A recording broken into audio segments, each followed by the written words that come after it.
Are you ready?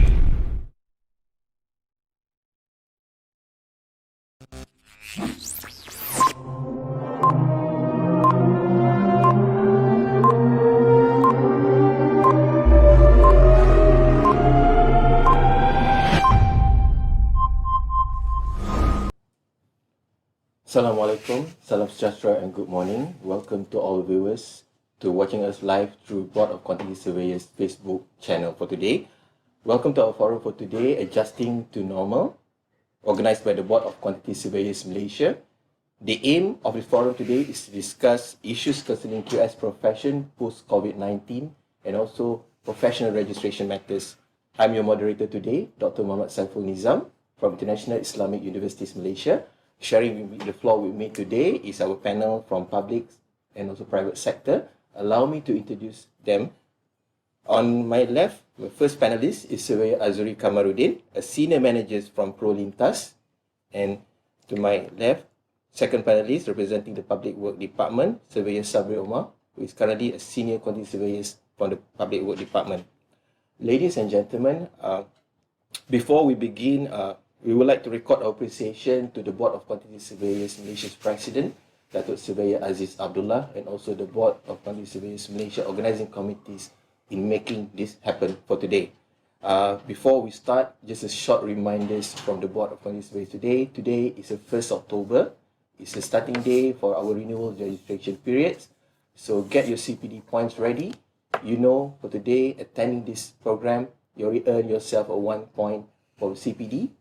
Please help us to share this view to your colleagues, and inshallah we will help you with your renewal registration. Alright, before we begin, I would like to go through a little bit about how we're going to go about for this today. It's going to be 2 rounds of a discussion. The first round will be focusing on the professional registration matters concerning our PVQS and upgrading to PQS and CQS. And the second session will focus on QS profession post COVID-19. We will have a break in the middle, and then we proceed to the Q&A session. And the Q&A session will be led by Surveyor Nick Zainal, Surveyor Rozia, Surveyor Wan Ainun, Surveyor Sazali, and through the online platform will be led by Surveyor Dr. Suhaimi from University Malaya. Ladies and gentlemen, this forum will be conducted in a dual language, English and also Bahasa. So let's begin our forum for today. I would like to start with our first panel for today, Surveyor Azuri.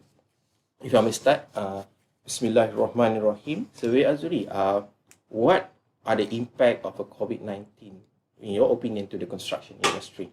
Okay, Dr. Saiful, so first of all, as we know, COVID-19 and MCO is actually an unprecedented event whereby none of us ever anticipated or ever experienced this before. So basically, when MCO was implemented in March 18, 2020, at that time when the construction activities were suddenly suspended, so what happened was the whole supply chain of construction was disrupted. So we are talking about from the contractors, from their subcontractors, even consultants, even our suppliers. So what happened was when the project was disrupted, there's no progress. When there's no progress means there's no money coming in, no payment. So on the other hand, they still have this cost to pay, their overhead, salary, rentals and everything. So I based on the recent statement from Master Builders Association Malaysia, where they state that during PKP, for each month, the industry construction in Malaysia lost about approximately 11.6 billion per month. So basically, now even though MCO basically has been lifted, we are now in recovery mode. But the post MCO impact is we are still trying to recover. Yeah, in terms of the progress at site, and especially for the smaller scale companies, I think they are really having a hard time. They don't want to feel the pinch of the Yes. situation. Yeah. So thank you, Surveyor Sabi. Do you share the same opinion, or you may have different perspective in the way you see these things happening to our industry? Okey, terima kasih Doktor dan saudara Surveyor Azuri ya. Saya akan membincangkan berkenaan pandangan daripada kerajaan lah contohnya. Apa yang banyak tadi contohnya apa yang Surveyor Azuri katakan banyak pada impact pada contohnya kontraktor dan konsultan contohnya.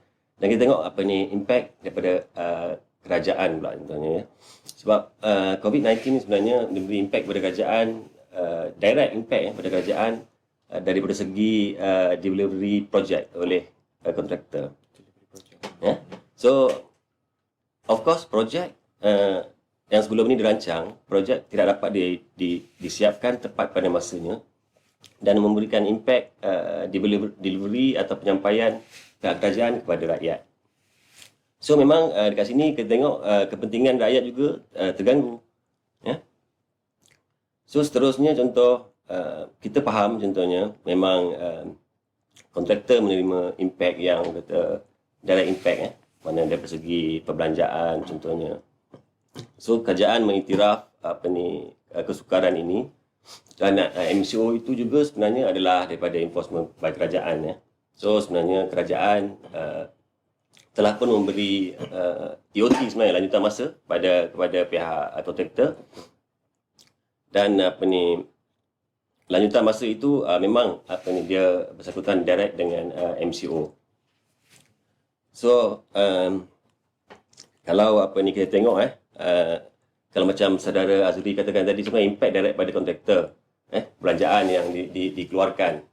Sebenarnya kerajaan juga juga keluarkan perbelanjaan akibat daripada kelewatan daripada segi daripada kontraktor lah sebab sekiranya contohnya projek lewat diserahkan kepada kerajaan akan menanggung kos-kos akan datang seperti penyambungan sewa kerana tak dapat masuk contohnya. So kos tu sebenarnya akan memberi impact pada pelanjaan akan datang. Ya. Saya teringat kita pernah berbincang dulu pada mengenai isu inilah. Surveyor Sabri pernah berkata pada saya kalau kata bila impact kepada construction daripada hasil daripada post COVID ni kepentingan rakyat terganggu disebabkan projek itu tergendala. Yeah. Saya tertarik dengan kata apa yang dikata oleh Surveyor Sabri pada ketika itu melihat dari sudut berbeza. Sudut di mana kerajaan tidak dapat melaksanakan janji ataupun kerja-kerja yang sepatutnya diberikan kepada rakyat. Ya, so saya rasa itu sangat signifikan dalam keadaan sekarang kerana kos yang akan ditanggung pada kemudahan itu kita di luar jangkaan lah sebenarnya. Di luar jangkaan. Ya. Tapi kalau boleh menambah apa ni saudara ni ya. Sebab itu kita tengok daripada sudut yang negatif tentunya kerana impact ini tentunya. Kita ada kalau kita tengok sudut yang positif pula contohnya sebagai push factor contohnya kan. Selama ini contohnya kontraktor contohnya dengan impact COVID-19 contohnya impact pada pekerja contohnya mereka boleh push kepada penggunaan IBS dan sebagainya contohnya so benda-benda macam tu sebenarnya ada negatif dan ada positif lah. Dia bertimbal balik lah. The same thing goes like what Surveyor Azuri has mentioned, construction punya contractors cash flow disrupted, supply chain being disrupted. It's very unexpected event. So I think personally as an academician, I can understand the pinch that the contractors felt currently with this situation, in which of course you said it very clear, their overhead is affected, they need to pay for the current engagement or the commitment. Yes, it does affect us. Now, we'd like to move on to the next situation, looking at registration matters. Okay, basically we touched about the things and people were discussing about. We have MCO is a time where self-reflection. People normally do a lot of things, taking up new hobbies, and some people are taking this time to upskilling or upgrading their way of working by having more online courses. And some of my friends are taking this opportunity to upgrade themselves to become a professional registered members. Let's move on to these matters. I think we have two registered professional QS. I would like to start with Surveyor Azuri. What is your opinion on the importance of being a registered member or registered in your profession from your perspective? Right, before I answer your question, because kita now we are talking about new norm. So if you go back to like 10 or 15 years ago, the norm at that time was people get registered because most of them because nak buka practice sendiri, nak buka firm sendiri. So waktu tu memang kalau kita tengok pun the registration process was quite tedious sebab of course semua orang wajib isi logbook for 2 years and then lepas isi logbook they have to sit for exam and that exam is like super gila susah, even orang cakap on first sitting like impossible for you to pass. Yes. Okay. So, and then lagi pula tu kena interview and so on.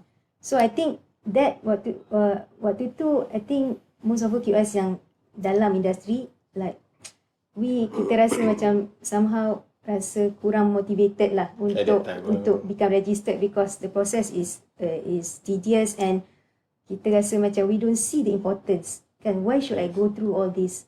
Kan? And then I think BQSM realised this and that's why in 2015, bila Akta QS dipinda, they have introduced 2 tiers registration. Okay, now whereby we have professional QS and we also have consultant QS, PQS and CQS. So macam saya dengan Surveyor Sabri, we are PQS, meaning that kita ni adalah QS yang bekerja dalam industri. Jadi the question is now why should we be a PQS?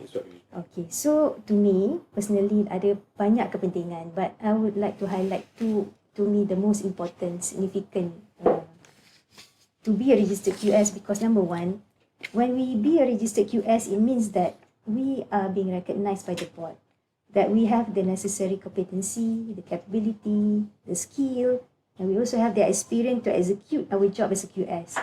Sebab as you know, kita QS ni is a professional profession, jadinya when we have that recognition, we are being validated. So basically it gives confidence to our client. Macam saya, kita di private sector, it gives confidence to our employer that we have that level of ethics. We are bound by the code of conducts. So and we should possess a higher professional punya standards lah.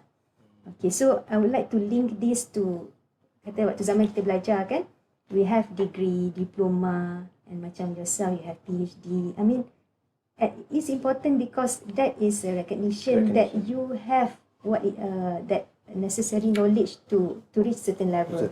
So in terms of academic, we have that sijil semua. But when you come to practice, bila you dah bekerja, so how do we get recognized for our capability? So to me, being a professional QS is the way to get ourselves recognized lah. Itu nombor 1. So berbalik kepada cerita confidence from our employer tadi, terutamanya macam saya di pihak private, it's very important that our employer nampak kita punya value. Sebab bila dia nampak value kita tu, nombor 1, kita punya peluang pekerjaan tu lebih terjamin. Nombor 1. Nombor 2, peluang untuk kenaikan gaji, kenaikan pangkat juga orang kata lebih terbuka luas lah. Sebab saya tertarik sebab saya tengok nak forum ni kita macam-macam lah kita search kan. So I come across RICS punya website whereby dia kata an average members, RICS member dekat UK, they earn an average of 16,000 pound a year, more than those that is not registered. So maybe itu the picture dekat UK lah, but basically I think we can apply lebih kurang the same scenario everywhere else in the world because basically kita PQS ni lebih kurang sama level je dengan RICS kan. So basically mungkin benda-benda tu orang tak nampak lah, tapi for us in private sector having a recognition is very important for your career. They carry the weight, the value. Let's say if you mentioned about RSCS, you kata £16,000.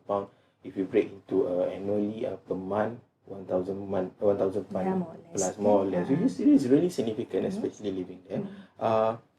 Kepada Sabri, dari segi sudut yang sama ataupun ada dari segi sudut lain yang Sabri nampak tentang kepentingan untuk ada being a professional members ni.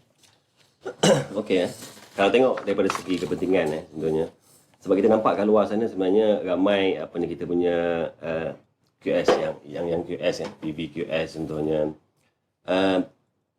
Pada saya sebenarnya mereka ni sebenarnya kena memang perlu untuk move kepada being fully registered. Because kat sana kalau kita tengok contoh mereka-mereka ini sebenarnya mereka punya pengalaman contohnya kan. Tapi kalau mereka tak, pengalaman mereka itu tak diuji contohnya. Tak diuji. Tak diuji contohnya kan. Maknanya macam mana kita tengok dia punya pengalaman itu bila ada ujian daripada contohnya kat sini board contohnya kan untuk ke fully registered contohnya. Dan baru dia tahu pengalaman yang mereka ada itu walaupun banyak, setelah diuji pengalaman itu benar dan betul. Dan sesuai dan in line dengan kita punya profession. Itu dia punya nilai. Yang lain pun sebenarnya kita sama je sebenarnya daripada sudut swasta dengan kerajaan pun dari sudut kepentingan itulah. Recognition tu nampak macam dominant. Dia bila diuji dia akan menjawab balik kata recognition yang diberikan oleh orang kata board, so that kita orang kata people certify the confidence dengan kita ni. Kita bawa kita ada registered members. Okay. Now on the other side, on the flip side, kita melihat dari sudut kalau isu-isu yang kata apa kita akan hadapi sebagai seorang profesional kalau kita tak being fully registered pula. Tadi kita nak, kalau kepentingan sekarang ni, kalau kita tak register, what are we missing? What are the issue yang kita akan jumpa? Okay, so maybe now you are talking about PVQS yes. PVQ, provisional QS. Provisional Meaning that QS. dah register tapi belum lagi fully registered, belum sampai PQS atau CQS. So as the name suggests, provisional QS, kita biasa jumpa perkataan provisional ni dalam BQ, biasa jumpa kan? Kita ada provisional quantity, provisional sum, which means it means sementara. Yang profession pun dah ada provisional. So profession sekarang dah ada provisional kan. So benda yang sementara ni, contoh kalau provisional quantity, it means that eventually it have to be remeasured based on actual. Subject to remeasurement. Kan? So sama juga macam provisional QS, somehow or other at some point you have to transform yourself to become a registered QS. Why? Supaya kita boleh enjoy the benefits macam yang saya cakap tadi lah. Macam you are registered tapi separuh jalan kan. So sayanglah you sebenarnya I think most of those yang watch us today, I think they have more than enough capability sebenarnya. Experience actually to pursue registration, tapi orang kata mungkin belum ada kekuatan lah untuk be fully registered. But we hope that by sharing this today, mungkin mereka akan rasa satu cabaran lah kan untuk get registered, because satu lagi pentingnya on a serious note kalau kita tengok QS Act, because we are a professional bidang professional, we are bounded by QS Act whereby the clause yang mengatakan only person registered with BQSM are allowed to practice as QS. Clause 7 kan? Clause 7, yes, correct. Clause 7. So, mungkin it's time for us lah as a QS yang this is, orang kata piuk nasi kita kan? So, kita dapat rezeki pun daripada being a QS. So, why not we get ourselves registered and kita strengthen our profession. Okay? Sebab at the end, yang orang kata menguntungkan pun kita juga. So that's my point lah. Okay. So I really, orang kata your word caught into the situation bila dia mention PVQS provision duduk dalam BQ subject to remeasurement. So the QS also yang mana PV ni kami masih lagi subject to be remeasured. So before we can be considered to be a qualified. Kalau provisional tu, kalau provisional kan dalam contohnya dalam dokumen contohnya kontrak itu, dia perlu dimuktamadkan lah. So provisional dia terus pergi dimuktamadkan, teruslah habis di PQS atau CQS untuk peringkat seterusnya. Okay, kita move on lebih sudut ke arah ke sana lah, ke arah pergi orang kata akan mencapai matlamat puncak iaitu menjadi registered QS apa semua. We look at motivation, preparation and the kind of work that need to be taken in order to become a professional QS. I remember is one prominent QS that spoke to me in last year talking about the benefit and how she managed to get through some of her junior QS to become registered QS, Surveyor Fadilah.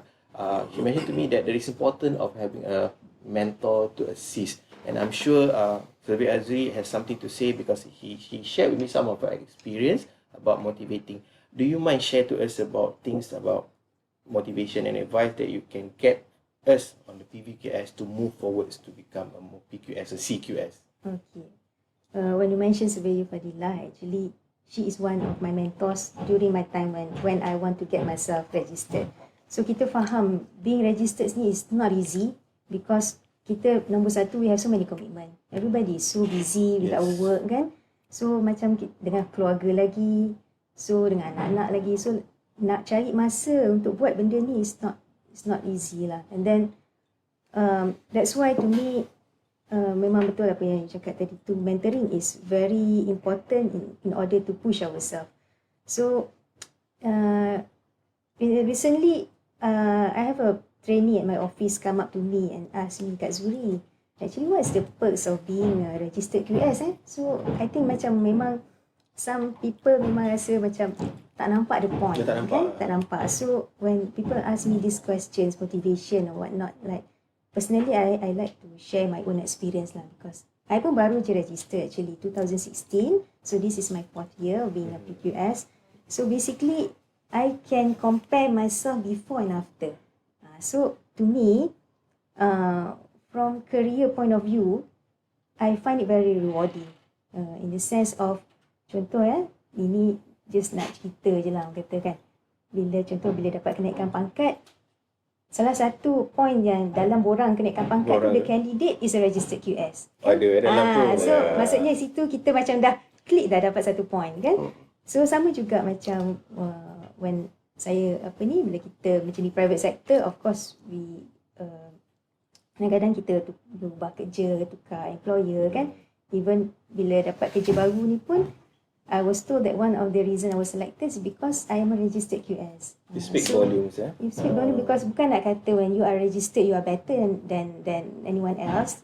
That's not the point. The point is that when let's say employer dia ada 5 candidate kan, seorang tu registered. So mungkin peluang dia tu orang kata lebih cerah lah. So orang kata jadi registered ni, I don't see how you boleh rugi tau.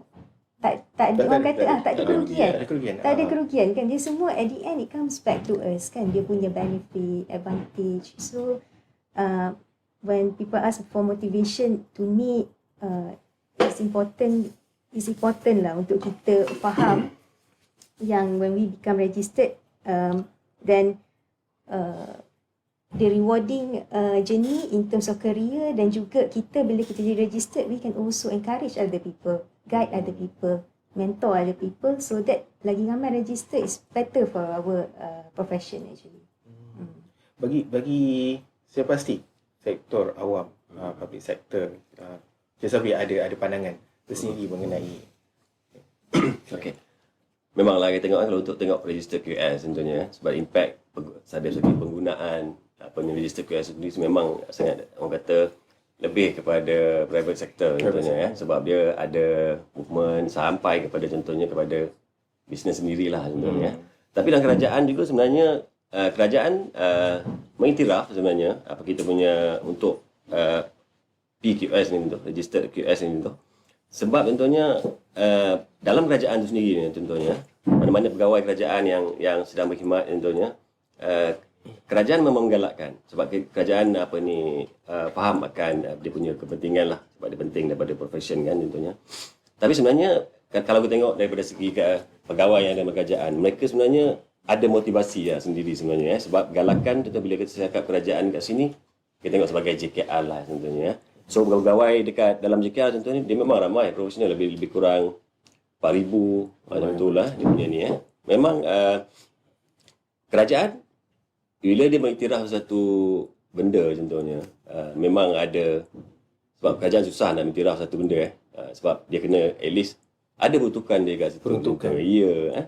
Contohnya register QS ni contohnya, kalau kita tengok daripada segi motivasi lah kepada pegawai kerajaan contohnya, kerajaan untuk kita tengok dalam urusan kenaikan pangkat lah.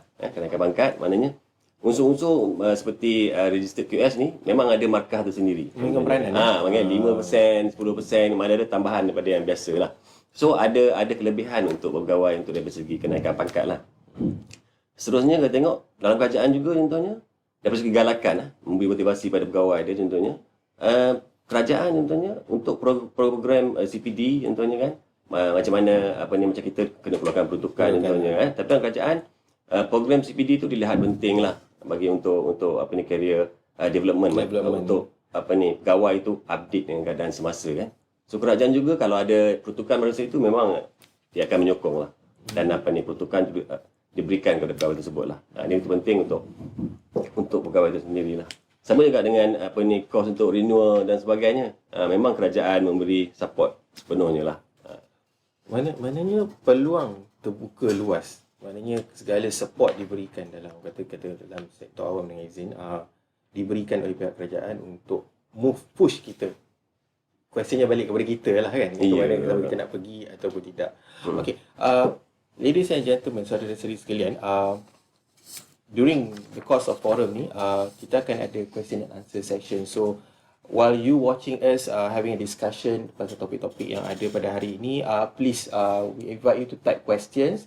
Tanyalah soalan di dalam tu. Will be a committee yang akan filter dan akan ambil soalan tu yang akan dikumpulkan. Akan ada Q&A session di penghujung session ini. So, while we were discussing, you all feel free to share the link dan juga menulis soalan-soalan yang berkaitan dengan registration yang mungkin ada yang ingin ditanya kepada hari committee registration pada hari ini. Balik kepada Surveyor Azuri dan juga Surveyor Sabri, sambungan daripada diskusi tadi, boleh tak sedikit cerita pengalaman bagaimana how you move forward daripada PV ke CQS? Okay. Dua-duanya sekali. Kita mulakan dengan Surveyor Azri. Okay, pengalaman menuju ke puncak kita kata. Okay, so basically I was registered as a PVQS in 2002. Okay, so I think about in 2007, 2008 ada cubaan untuk isi logbook. Cubaan. Baru berapa bulan dah give up lah kan, because it really takes, you have to have a discipline untuk isi logbook ni. And I think I memang respect lah siapa yang be able to fill up logbook selama 2 tahun tu. So and then in about 2012 I think special route was introduced, whereby those with experience more than 8 years tak payah isi logbook. Itu nombor satu yang paling best ya. Tak payah isi logbook. So you just have to prepare critical analysis, sit for exam, and then you can be registered. Tapi at that time pun sebenarnya kita masih contemplate lah macam should I, macam tu lah. Why should I do this kan? But I think macam yang you cakap tadi, mentoring factor kan, when you have people around you, your friends kan yang dah registered, push you to go further, your mentor. Even my boss at that time also sangat encourage. Bila nampak je kita, Zuri bila nak register ni kan. So sampai kita pun rasa macam tak boleh jadi ni, I have to pursue, I have to finish up this registration. So what can I say is that for me personally, mentoring is one of the main factor that make me cross the bridge. So I think out there kalau ada yang betul-betul rasa nak pursue tapi mungkin rasa macam tak cukup motivation, and then you rasa lost, tak ada guide kan, you can find yourself a mentor, sama ada mungkin your own boss, your friends, ataupun boleh juga contact BQSM, because BQSM ada list of mentors yang volunteer lah. Yang available. Even saya sendiri pernah terlibat dalam program mentor-mentee ni.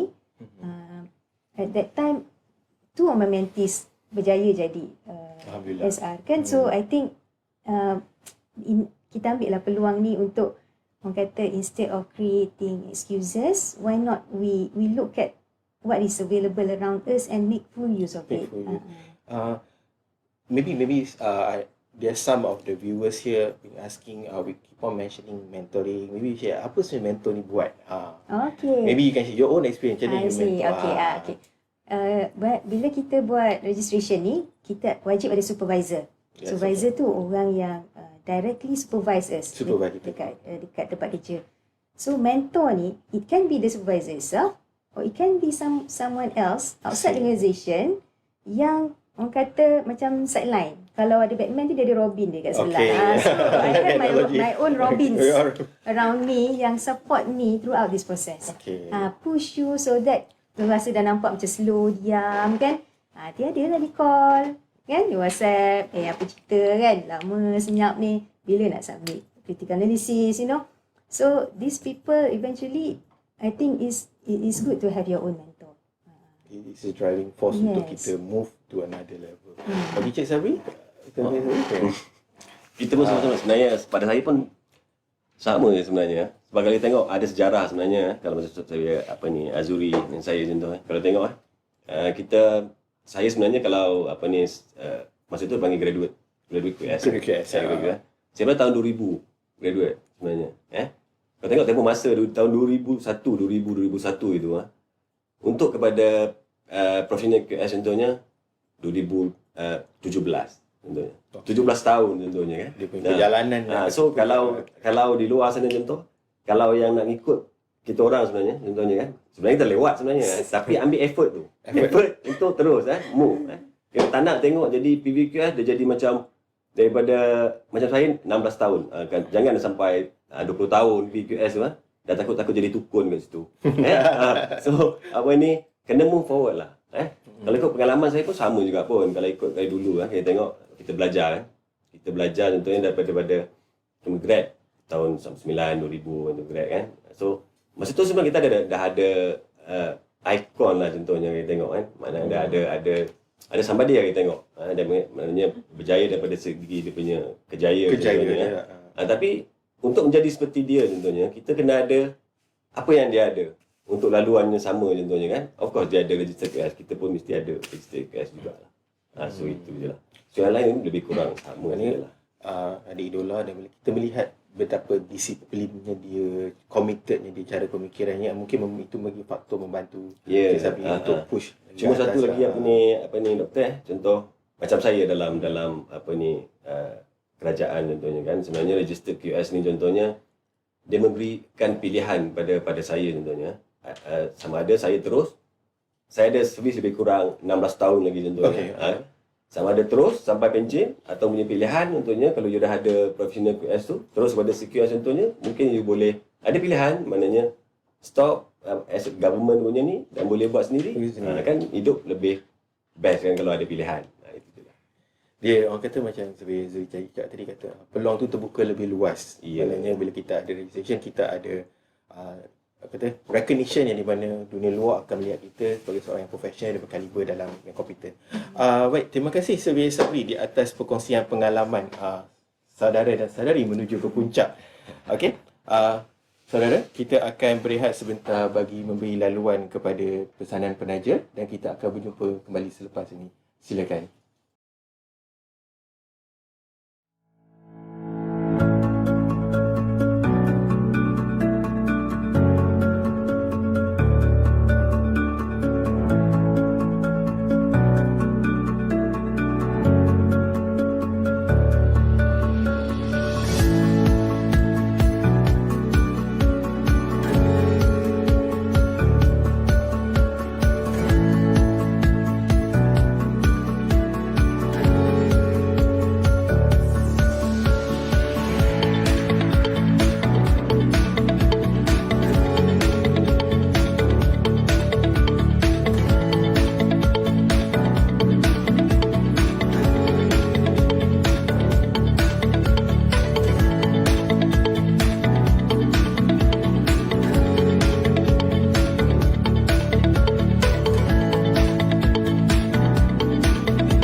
Welcome back, ladies and gentlemen, to our forum today, Adjusting to New Normal, organised by Board of Quantity Surveyors Malaysia.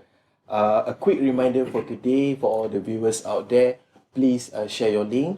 And today is the 1st October, it's a starting point for renewal period. So get your CPD point ready, and you know you're going to be getting a 1 CPD point for today. So we shall move on to the second round of the discussion, where the focus is on the COVID-19 impact toward the QS profession. I would like to again to start with Surveyor Azuri to ask a questions about what is actually, in your perspective, the impact of COVID-19 outbreak to the QS profession. Okay, so in private sector, especially, Yes. we heard some of our friends being laid off, some of them kena potong gaji kan. So this is happening. Even my own family pun ada juga yang terpaksa Affected. menghadapi situasi ni kan. And it becoming more challenging for small firms kan, macam QS firm. Saya ambil contoh because bila tak ada project, no income, like I said tadi, overhead masih kena maintain. Jadi some said that what we are facing now worse than recession period. Ya, betul. Okay, so okay, but on the other hand, okay, when we look at the positive side, orang kata what, anything that happen, always we have to look at what is the hikmah behind it. So for me, for QS profession ni, macam saya sendiri, I am more involved in contract management, for example. So benda yang selama ni mudah, contoh saya ambil contoh macam all this while bila kontraktor tak siap kerja, kita issue certificate non-completion CNC. Kalau nak bagi EOT, we just refer to, macam saya guna JKR form of contract, kita just tengok clause 43, whatever delay event yang ada, we just give based on that. Okay, so now MCO happens, project stop, contractor tak siap kerja, what should we do contractually? So basically, it challenge us as a QS ni to look further, to be smart, be creative, to find a solution so that contractually the orang kata kontrak tu is not compromised.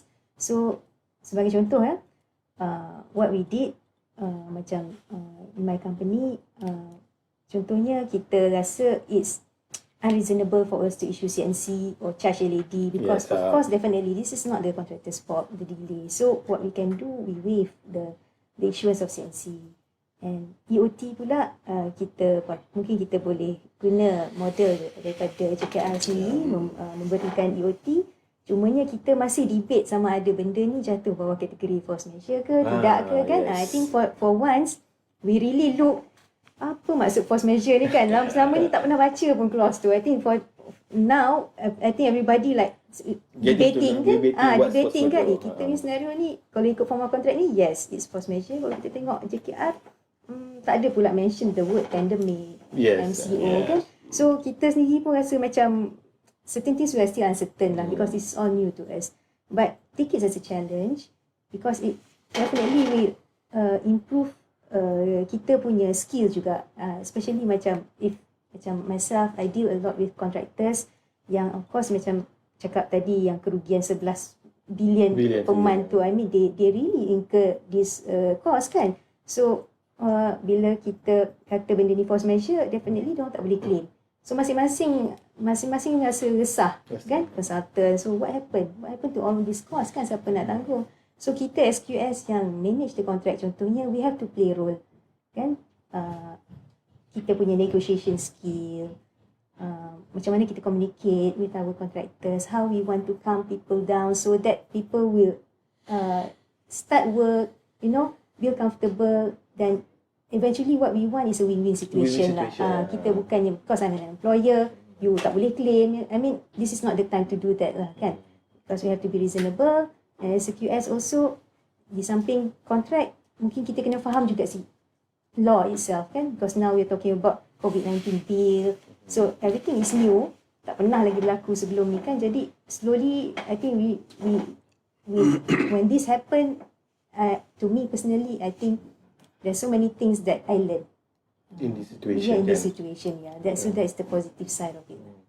Because I remember I did a research on contract lah, focusing on force majeure, in which is uncontrolled, unforeseen. It's the two words that orang kata necessitate force majeure effect in the clause. I presented dekat British Council. I remember one of the professors commented to me and saying that yes, you can get the point, but the situation right now is how do you translate into administrative of the contract. Exactly. It's easy for us to define it as a force majeure, act of God, contract.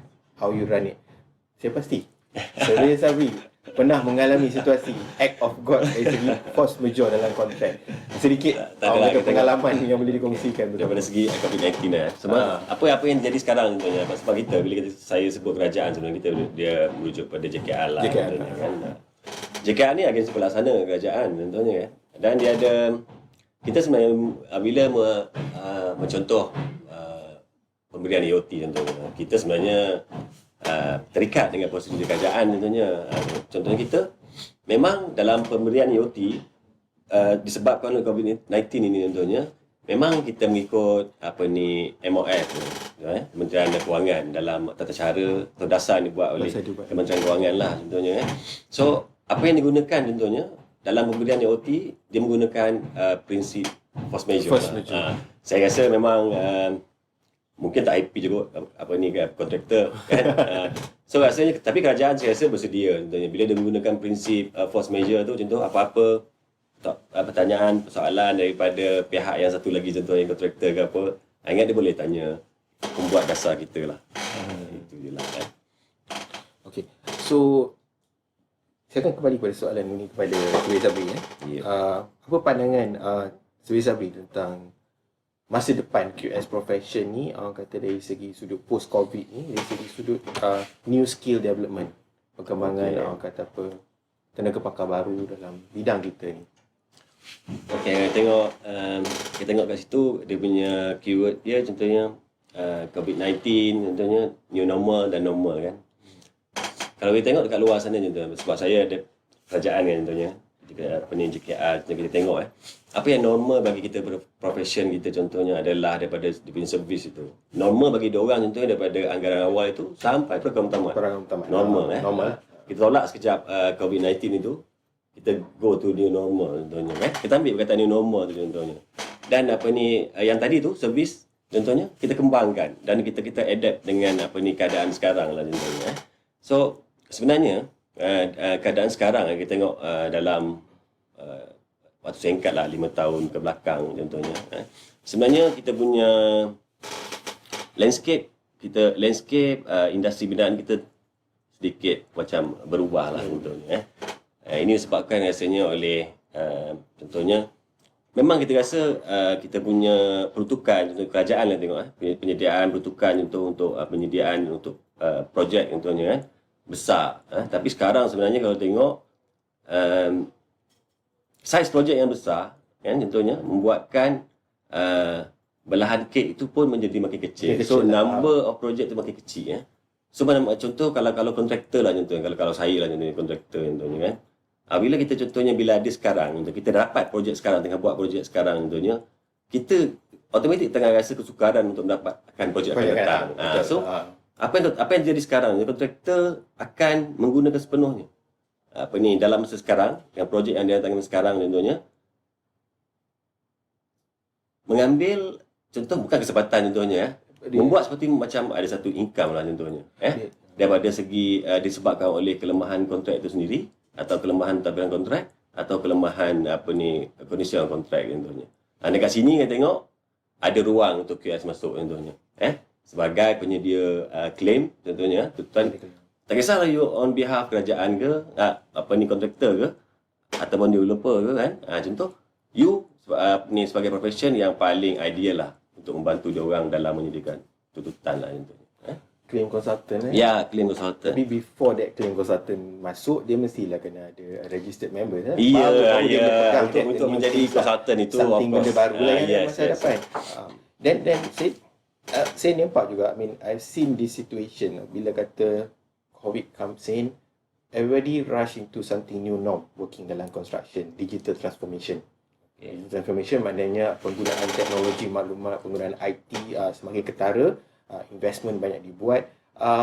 In your experience, what do you see as a digital transformation dalam QS profession ni, how do you see the future and how do you see it will benefit dalam kita punya industry, QS profession? So to me, whether COVID happen or not, basically we are already in kata IR4, whereby we are talking about automation, data integration. So what happened now when COVID happened, it actually accelerated the process of us adapting to the digital transformation. Paling simple when we have to work at home, kan, during MCO. So waktu tu lah baru kita nampak kepentingannya, kan. Katalah for example, kita masih guna traditional ways of taking off, kan. We have hard copy drawing, kena hard copy, and then kena pakai scale rule kira, kan. I mean, it's not practical anymore lah bila kita melalui zaman automation sekarang ni. And because in the industry right now, kita ada macam-macam dah teknologi. We're talking about BIM, and some people tendering pun dah start e-tendering. I mean, kita QS, if we don't keep up with all these technologies, and kalau kita tak leverage on what the technologies offers, basically we'll be left behind, kan? Macam, yelah bercakap macam scale rule tu pun, even waktu zaman saya dulu, that's a very precious tool. Tapi sekarang ni, even kalau anak saya tengok pun, mama ni ruler apa, triangle ni, kan. I mean, maybe it's time lah for us to step up, kan, and try to use whatever this technology offers, and we can actually bagi servis yang lebih baik lagi kalau kita guna all these technologies. So because saya tengok juga lah quick the trends yang kita ada dalam situation post COVID ni, dengan izin there are few things yang bila kata QS profession ni, dari segi skills and knowledge, dia melihat pada acceleration of work through digitalized environment, application of building information modeling, people have start to raise the awareness and increase the usage. There's one colleague at my university is also looking at being contract as a way new forward to address the digital transformation age. Benda ni memang banyak memang orang kata acceleration, adapting to the normal, meaning we are moving at a very fast pace. It's a QS yang memang kena adapt to the situation. Alright, thank you so much Surveyor Sabri and Surveyor Azuri for sharing your thought about this current situation. Ladies and gentlemen, during the short break just now, I managed to have a glimpse of some of the questions asked by the viewers today. I believe the Board of Registration Committee today is ready to address your questions. We have collected some of the questions, we summarize it, and the Registration Committee team will be answering your questions. Now, if I may introduce to you today, our Registration Committee teams comprises a lead by Surveyor Wan Ainon, Surveyor Nick Zainal, Surveyor Rozia, Surveyor Shazali, and to be answering the question online will be Surveyor Dr. Suhaimi from University Malaya. Now, I would like to pass the floor to Surveyor Wan Ainon. The floor is yours, madam. Please. Thank you, okay, from the comments, we actually received many questions regarding the question that we were actually just look at is just on the registration. Kita mungkin sebab ada banyak soalan, kita mungkin tak boleh jawab semualah. Kita pilih yang mana yang kita rasa akan memberi lebih pengetahuan kepada ramai lagi candidate CA. I think soalan pertama yang ada tanya ialah dari QST nak jadi PVQS. Soalan sebenarnya bukan dekat Facebook sahaja, memang banyak kita dapat soalan email macam tu. So QST meaning you are a QS technologist, maknanya you punya degree is not QS, it's probably related to QS, mungkin construction management ke, building surveying ke. So kita memang tak ada shortcut lah untuk QST ni, walaupun dia dah kerja 20 tahun pun, sebab dia punya degree bukan QS, dia memang kena buat another, kita panggil top up lah untuk mendapatkan QS degree. Jadi macam dekat board, dia akan advise supaya you register dengan RISM untuk menduduki peperiksaan dia orang panggil direct final exam lah. So maknanya selalunya kalau you punya degree yang tak related sangat tu memang kena buat 10 paper. Kalau macam ada yang overlap, kalau kita go through ada macam buat syllabus mapping ke, ada yang macam dekat nak sama, mungkinlah you dapat kurang 2-3 paper ke 4 paper. Tapi memang minimum at least kalau yang memang tak sama tu 10 paper, no shortcut. Tapi saya rasa jangan kecewa lah sebab ramai juga yang dah go through this route and dah berjaya dari QST, jadi PVQS, jadi PQS dan jadi CQS. Should not be a problem. Dengar panel kita bercakap, semangat dia kena register. Lepas tu, I think lagi satu soalan yang banyak ditanya ialah macam mana nak start buat CA ni? Macam mana nak start buat CA? So, kita I think dekat board of QS memang ada banyak buat program untuk dan macam mana bagi orang yang memang tak tahu langsung ni untuk buat CA, critical analysis report. Selalunya tiap-tiap tahun memang kita ada program PQRS, memang untuk PVQS attend, kita akan bagi macam satu hari tu macam-macam input lah untuk bagi idea macam mana nak buat critical analysis report ni. Tapi tahun ni nasib tak baik sebab MCO, so kita tak ada. Tapi I think board juga ada juga buat program yang macam pendek-pendek. Just look at BQSM punya website, website dan juga FB. They all akan update from time to time apa program yang akan dilakukan. So bila selalunya kita kadang-kadang lebih memberi perhatian kepada orang yang dah submit CA. Siapa yang belum submit tu mungkin belum lagi lah, sebab bila dah submit, kadang-kadang kita dah baca, kita dah reject 2-3 kali, kita akan panggil untuk beri keterangan yang lebih mendalam macam mana nak make sure dia punya CA tu boleh diterima. CA tak ada masalah, English boleh, bahasa Malaysia pun boleh. Jadi dia sebenarnya berdasarkan pengalaman kerja. Jadi bila berdasarkan pengalaman kerja, buat je lah berdasarkan pengalaman yang telah seorang kandidat tu lalui. Tak payah tulis yang luar daripada pengalaman dia. Sebab projek yang kita buat ni selalunya mesti ada masalah. Jadi bila dengan masalah tu lah yang kita akan masukkan di dalam CA report ni untuk buat report.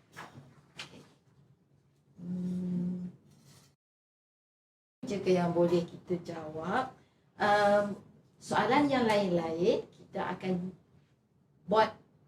juga jawab melalui Facebook, dan apa-apa masalah boleh juga hantar email kepada apc@uqsm.gov.my. InsyaAllah akan mendapat jawapan daripada moderator.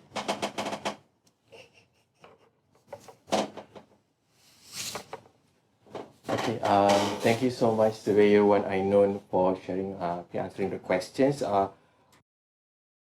With sufficient information and answers from the question that you have asked just now. Any more further questions, the board of quantity surveyors will be replying to you. We're looking at effort to address your concern. If you have any more questions, you can feel free to email us and also write down to our FB so that we can answer the questions.